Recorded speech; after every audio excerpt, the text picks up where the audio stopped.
Michigan Secretary of State Jocelyn Benson is in studio ready to talk politics. Our lead story, Mike Duggan running for governor, but not as a Democrat. Around the OTR table, Chad Livengood, Lauren Gibbons, and Joey Capoletti. Sit in with us as we get the inside out, off the record. Production of Off the Record is made possible in part by Bellwether Public Relations, a full-service strategic communications agency partnering with clients through public relations, digital marketing, and issue advocacy. Learn more at bellwetherpr.com. And now, this edition of Off the Record with Tim Skubic. Thank you very much. Welcome back to Off the Record. Well, quite a news week this week when we say Mike Duggan, thank you for helping us have a lead story. Running for governor as an independent? Really?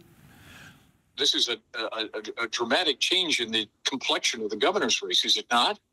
Absolutely. I was very surprised when I heard that Duggan is running as an independent. And so were a ton of other folks in this town. They, of course, knew Mr. Duggan was going to run for governor, but chucking his deep Democratic roots to run as an independent, everybody was blindsided. Traditionally in Michigan, independent candidates never win, but sometimes they suck away enough votes from the major party candidates, which often determines the winner. That's how Donald Trump beat Hillary Clinton in Michigan in 2016. Now, Mr. Porn is not predicting that will happen here, but he thinks Mr. Duggan might attract enough Democratic votes for governor to hand the election over to the Republicans. I would think Democrats would be concerned because he has the potential of peeling off probably the largest concentration of Democratic votes in the state. Sounds like a prescription for getting a Republican elected. This Democratic consultant believes there is a huge pool of voters for him to harvest, which he did as a write-in candidate years ago for mayor. He's certainly going to have more money than anyone else. He currently dominates the state's largest media market. About 50% of Michigan's population lives in that media market. Meanwhile, this Republican consultant contends Mr. Duggan does it all. There's not much better of a political mastermind for getting things done than Mike Duggan. He's not only the candidate, he's the campaign manager, he's the general consultant, he's all those things. So when you add all this up on a scale of 1 to 10, Mr. Duggan comes in at an 8, according to Mr. Porn. Oh, absolutely. Yeah, all right. So what did you make of this story? It is fascinating. It was surprising to see an independent run, but it seems as though there's an interesting political strategy behind it, right? Democrats there better be. Well, Democrats are coming off a not great election year. Duggan is setting himself apart, doesn't have to engage in a potential primary battle with other Democrats, and is also clearly trying to appeal to some moderate conservatives as well, who may have watched the recent growth in Detroit and some of the gains that he's made and may be interested in voting for someone not as a Democrat but as an independent. So I am very curious to see where this goes and how it ultimately impacts things. Do you think he had polling data that said this can be done? Mike Duggan doesn't make a lot of decisions without data in general. Amen. He is a pretty shrewd operator when it comes to decision making, and anyone who's ever worked for him will tell you he is pretty demanding and for looking for results. We've seen polling that shows that Duggan has good name ID in the suburbs of Detroit. He's been on their television sets for 11 years now as mayor, 4 years as the Wayne County prosecutor, a couple of years as the Smart Bus director, and another dozen years or so as Ed McNamara's number 2 in Wayne County. He's straight out of the Ed McNamara machine, and he's built his own little machine in Detroit. But he also has a lot of fans essentially out in Macomb County and in wealthy suburbs of Oakland County. And so he has a fundraising base over and over. All of his re-elections, 80–90% of his money has come from outside of the city of Detroit. He obviously has a few billionaires that he's really friendly with. You already picked up Mr. Ford. Starting with Bill Ford Jr. and also Dan Gilbert and the Illiches. There's a lot of people that owe Mike Duggan some favors from over the years for favorable treatment at City Hall, and he's got the capital that he can cash in. He also has had a lot of friendly relations with Republicans over the years. One of my most strangest moments ever in covering politics in the state. I'm at Mike Duggan's 2017 primary victory over Coleman Young, and I get a tap on my shoulder, and I turn around, and it's Lee Chatfield, the Speaker pro tem at the time, before he was House Speaker. And I said, at the St. Regis Hotel, I said, "What are you doing here?" And he said, "Oh, Mayor Duggan invited me down here to come hang out." That's the kind of politician Mike Duggan is. And even though Chatfield's not exactly someone Mike Duggan might be hanging out with these days, nonetheless, it was really very telling about the way Duggan operates. I think going off of that a little bit, you know, Duggan has the name recognition, obviously, in Detroit, the suburbs. But outside of that, I think partially what he's betting on is that, you know, what transcends, Democrat or Republican in front of his name is mayor of Detroit. And across the state of Michigan, I think when they look at Detroit, most Michiganders are really, proud of what has happened in Detroit. Even with things like the Lions, people are just proud of what has happened in Detroit. And Duggan is really the face of that. And so, even if you're in Grand Rapids, Traverse City, Marquette, might not know the name Mike Duggan, you know the title mayor of Detroit. Does this cause the Democrats to lose the governorship? I don't think it's a done deal there. I mean, it depends on who the nominee is, and we'll get probably into that If they further. put up a Trumper, okay, if the Republicans put up a Trumper and the Democrats put up a liberal Democrat, is that good or bad news for Mr. Duggan? It's going to be an interesting split. I don't know. It's really hard. But Yes, there are things to overcome. I mean, look. The straight ticket voting, 65% of the votes cast in Wayne County in the last governor's race were for straight tickets. Most people don't know you could actually go fill in some extra bubbles down the line, and then the rest of your vote defers to the party. So he has to do an education program. Yes, but this is a candidate who has actually done some education programs. He won a write-in for mayor in a primary in 2013 because he got knocked off the ballot. Remember, he moved from Livonia, and then he turned his petitions in 2 weeks too early, and they used it as a technicality, got him booted off the ballot. They thought they kind of had, stopped this. They killed the king. Stopped this, hospital executive from Livonia from becoming mayor. And then he ran this write-in campaign, and people wrote in like Dugan and Duggan, and some people even just wrote in the white guy. And he won this thing. It was improbable. So yeah, he has the capability to try to coordinate that kind of campaign. And I do think it will be a really interesting test of some of the political apathy we have seen in the last couple of election cycles, particularly this one, where a lot of voters were really frustrated with the fact that they were having, until Harris was on the ballot, just picking from between two people they didn't really like very much. So it's fascinating to see this movement by Duggan towards an independent role, trying to break free from some of the problems that have plagued both parties. Is there a ton to overcome? Yes, but I'm very curious to see what happens here. Quickly, I think right now the Democratic, name is obviously, coming off of losing the State House, coming off of losing the presidential here. But we're still 2 years away from this election. And as we know, midterms, the party that's not in power often does better. And I think, midterm elections often is more affluent, college-educated voters. And so I think the Democratic Party, in 2 years from now, might be in a lot better position to win some of these races. And, that, who knows, he can run independent right now. He could always, change his mind in the future as well. But what are they going to sell to voters? I think that's the big question. Both Democrats and Republicans, what are they going to sell to voters? What is going to be the message? They're not going to be able to fall back. Democrats can't fall back to abortion rights unless there's some major movement nationally, or there is a congressional ban or something that obviously Trump and the Republicans said they won't do. There's going to be not an issue that just right on the surface strikes. I mean.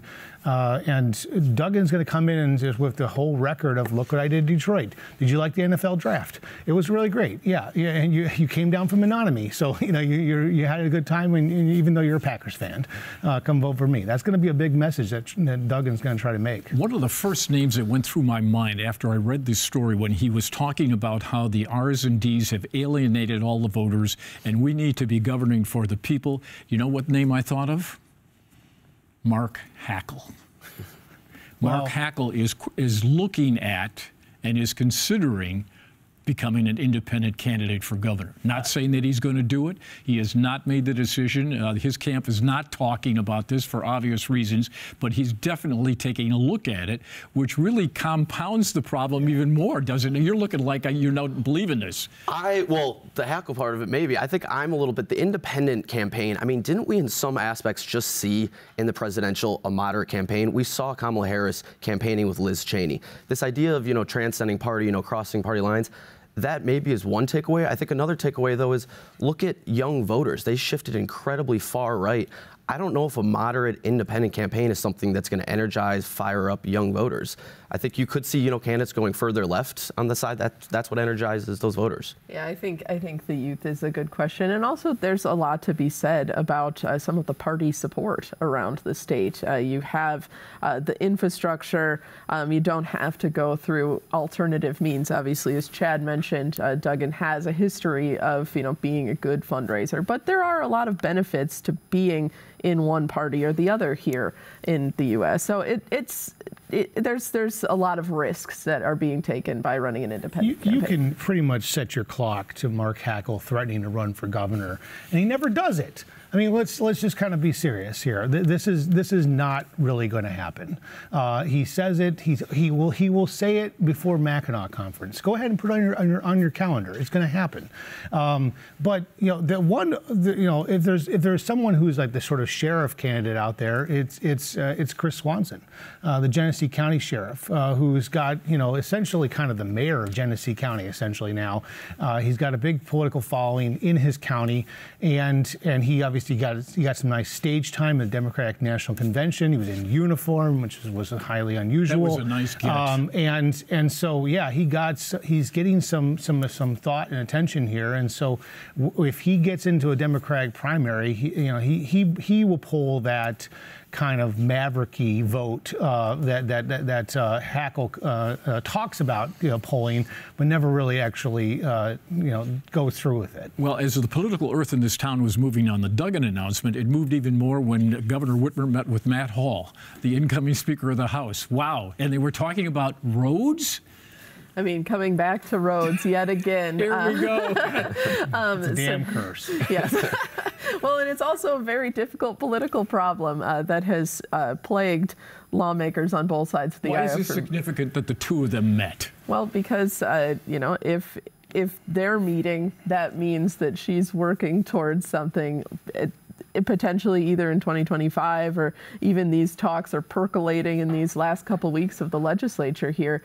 She recognizes that Republicans are coming into power in the House, and a lot of the road deals have fallen apart along partisan lines or even nonpartisan lines before, because it's a really complicated topic. But in terms of what happens, Hall has put out a roads plan. She's talking to him about it. Is the governor for 1 minute going to give up money that she wants to give to corporations to create jobs to fix roads? That's the question.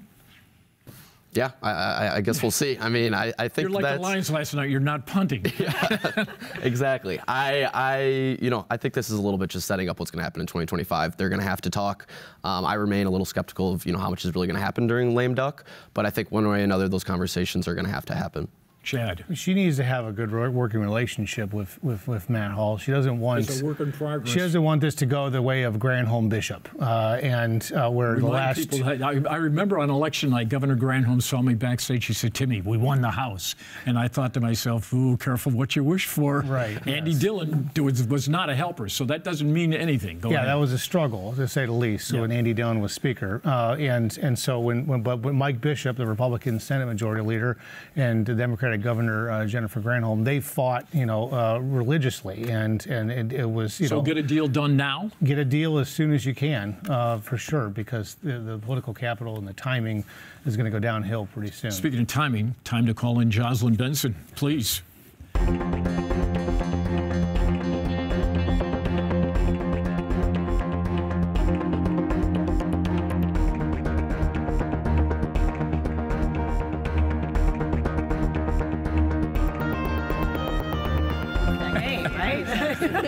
Here we go. The best of us. Madam Secretary, welcome to the program. 2 quick questions. Can you promise that you're not going to run for governor as an independent? You know, I'm a Democrat. I'm a proud member of the Democratic Party because we're the party of the Voting Rights Act. We're the party that does the courageous thing, even when it's hard, and make sure that we fight for fairness, opportunity, freedom for everyone. So I've been proud to be a member of the Democratic Party. And look, right now, it's clear we need to ensure members of the Democratic Party, our leaders throughout the state, everywhere, are listening to the residents of this state. And so for me, it's important that in moments like this, we don't flee from the party, but we stay and fix it. All right, so if you're not going to run as an independent, is it true that the chances are greater than 50% that you'll run for governor as a Democrat? Well, I'm certainly considering it. That's no secret. But at the same time, in this moment, in lame duck, right, coming off of an election where the winners of that election have not yet been even sworn into office, I'm taking this time to go around the state of Michigan and talk to people. How are you feeling after this election? What are you concerned about? What can we do better to make your lives easier? And in the conversations I've already had in that realm, in these communities around the state, it's been very clear that people are feeling a lot of anxiety. There's a lot of uncertainty out there. People want to know their government's going to be on their side, it's going to listen to them, responsive to them, accountable to them. And I'll be in Grand Rapids, Marquette, Traverse City. Do you want the job? I love my job.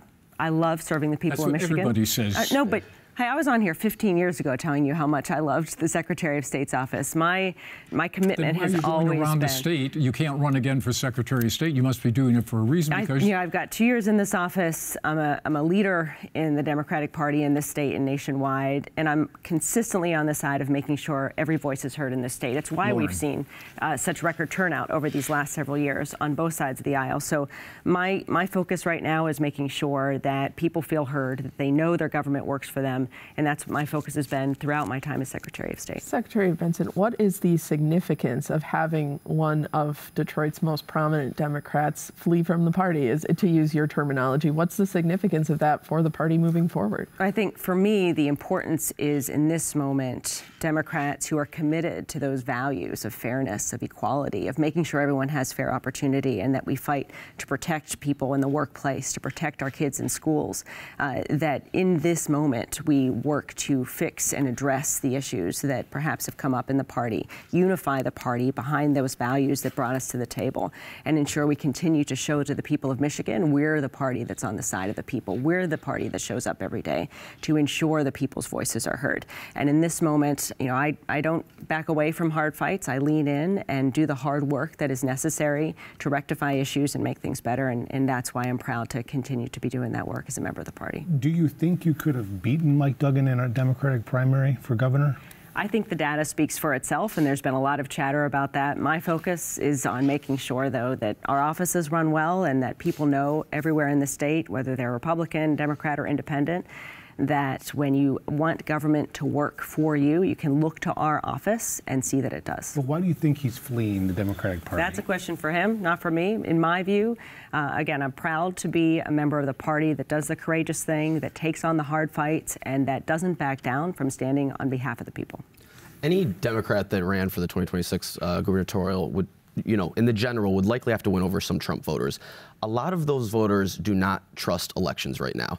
As the state's top elections official, what do you know, how could you win the support, you know, hypothetically, if you ran, how could you win the support of those voters? You know, when I go into my branch offices, the department all across the state, I don't ask people who they voted for. I ask people, how can I help them? How can we make sure we're saving you time and money and getting you on your way? How can we make sure government's working better for you? And one of the things I'm most proud of, in fact, this just happened yesterday, and this happens oftentimes, people will come up to me, someone came up to me, an elder gentleman in the grocery store yesterday and said, you know, I voted for Trump and I voted for you because you have transformed that Secretary of State office and made it easier for my kids to get their driver's licenses, for me to sell my car and do a title transfer, and that's really what I'm most proud of. And so in this moment, yes, the people of Michigan, no matter what party or any party they affiliate with, they deserve to have their voices heard. They deserve to be front and center in the decisions of every decision maker and leader in this state right now. I've been that leader throughout my time as Secretary of State. I'm going to continue to be that leader for the people of Michigan. And my hope is that we'll continue to see, as we've seen these last few cycles, people from both sides of the aisle reflect that, support that, and continue to want that from But your their Republican critics would say, yes, you've been a leader, but you've also been a mini legislature. You've been going around the legislature. The courts even found you guilty of unilaterally making movements that you shouldn't make. Guilty? No, I'm an executive who's worked with the Administrative Procedures Act where necessary and tried to make... you didn't? Well, it's important to note that in moments, and I think the case you're referring to is about back during the COVID pandemic when we had to make executive decisions to ensure in a moment where there was a high scrutinized election, the 2020 election coming forward, that we had to make decisions to ensure that every voice was heard and everyone could vote safely in that election. And we successfully did that. And where the court has said, hey, look, you need to go through the Administrative Procedures Act, which is the case you're talking about, before you make executive decisions like that, we did that. And but then sending out absentee ballot forms to everybody was not part of that. But it was something that the court ultimately found was within the purview of my authority as Secretary of State and reinforced that. And the citizens responded as well. I mean, it's because we were able to educate citizens about their right to vote from home in the 2020 election that we saw so many people take advantage of that right and vote in higher numbers than ever before in that election. So the proof speaks for itself. The results speak for themselves. And I'll always work with anyone to make sure we're getting things done for the people of Michigan. And that's exactly what we did in that case. I think, you focus really the last 4 years on trying to regain trust in elections, transparency, all of these things. But I'm wondering, do you really feel like it has resonated? Because when you look at polls, after the 2020 election, before the 2024 election, I think it's still, 70% of Republicans do not trust elections. So, do you feel like when you're talking to these people, I know you have anecdotes, things like that, but is it actually breaking through and actually gaining the trust back? Yeah, look at what we just came from. The highest turnout election in our state's history, where Republicans voted, independents voted, Democrats voted in record-breaking high numbers. That is the proof to me that people believe in the process, that people have confidence that when they vote and they cast their ballot, their voice is going to be heard. And my job is going to be to stand up, as it has been, to anyone spreading deceptive information or misinformation about why they should have faith in our elections and make sure that every voter in this state can have that rightly placed faith in our democracy. And we've done that successfully. We just did that in this election. You wouldn't have seen such high turnout if we hadn't.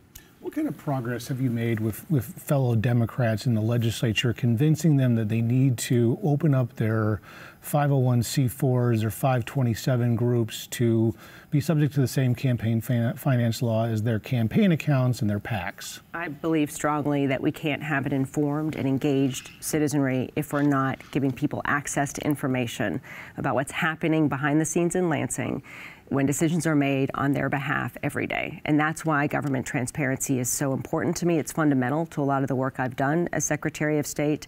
And I've worked with legislators to bring the BRIGHT Act forward, which, among other things, would ensure we close a lot of the loopholes and address a lot of the lack of transparency issues that we're seeing right now in this city. But at the same time, I'm proud supporter also of the Freedom of Information Act, which I'm hopeful will also get through the legislature during lame duck. I think Senator Jeremy Moss has done a great job leading the way on that, along with Senator Ed McBroom.